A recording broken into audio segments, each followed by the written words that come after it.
بسم اللہ الرحمن الرحیم۔ السلام علیکم۔ قرب قرآن سے آسمہ فروخ آپ سے مخاطب ہوں۔ ہمارا آج کا موضوع ہے سورۃ الاخلاص۔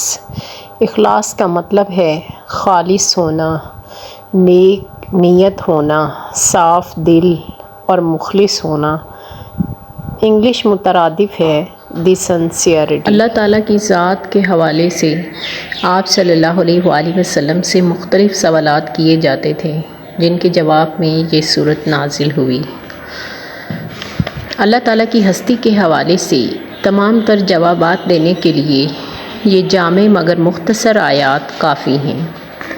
اللہ ایک ہے، وہ واحد ہے، وہ یکتا ہے، اس کی وحدانیت میں کوئی شریک نہیں، یگانہ ہے وہ یکتا، اسے کون دیکھ سکتا، جو دوئی کی بو بھی ہوتی تو کہیں دو چار ہوتا۔ حضرت ابراہیم علیہ السلام نے جب بتوں کو توڑا تو ان سے مواخذہ کیا گیا اور پوچھا گیا، تو جواب میں انہوں نے فرمایا کہ ان بتوں سے ہی پوچھ لو کہ ان کا یہ حال کس نے کیا۔ تو ان لوگوں نے حضرت ابراہیم علیہ السلام سے کہا کہ یہ تو بول نہیں سکتے۔ اس پر حضرت ابراہیم علیہ السلام نے فرمایا کہ یہ تو خود تمہارے محتاج ہیں، یہ تمہاری کیا حفاظت کریں گے، یہ تو اپنی حفاظت نہ کر سکے۔ بت پرستی کے خلاف یہ ایک واضح دلیل۔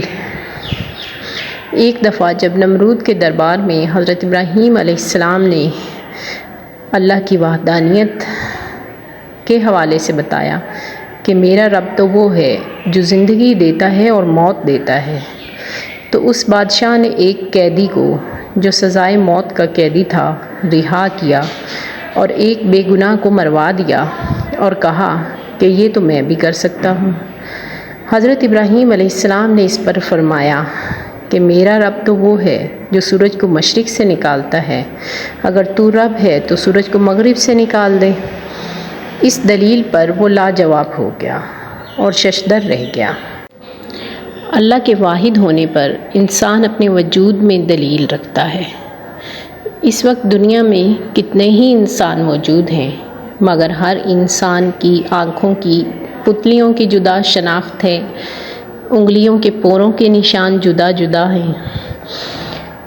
داغ نے کہا تھا، تجھے دیکھ کر وہ دوئی اٹھ گئی ہے کہ اپنا بھی ثانی نہ پایا، نہ دیکھا، نہ دیکھا، نہ دیکھا۔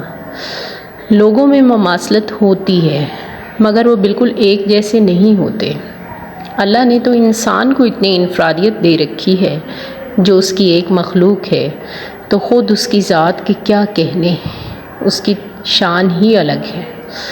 نہ وہ کسی کا باپ ہے نہ کسی کا بیٹا، وہ اس بات سے پاک ہے کہ کوئی بھی اس کا شریک ہو۔ مشرکین فرشتوں کو اللہ کی بیٹیاں قرار دیتے تھے۔ قرآن نے بہت جگہ رد کیا کہ کیا وہ اس وقت موجود تھے جب اللہ نے فرشتوں کو تخلیق کیا، اور یہ کہ اپنے لیے تو بیٹے پسند کرتے ہیں اور اللہ کے لیے بیٹیاں۔ اس عقیدے کا قرآن میں واضح طور پر رد کیا گیا ہے۔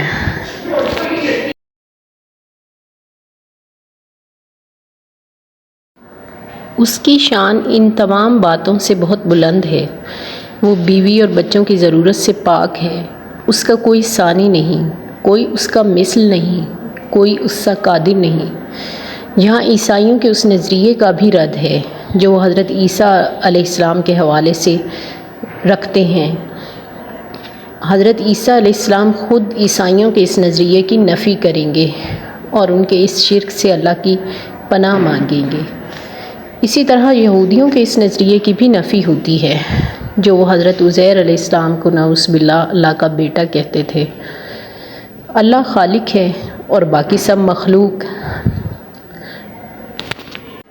مخلوق اس کی ہستی کو پوری طرح جاننے سے قاصر ہے۔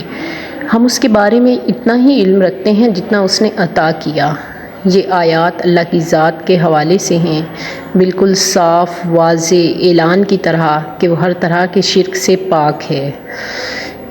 قرآن میں شرک کو ظلم عظیم کہا گیا ہے اور کہا گیا ہے کہ اس گناہ کو نہیں بخشے گا کہ اس کے ساتھ کسی کو شریک کیا جائے، اس کے علاوہ جو گناہ ہے وہ بخش دے گا۔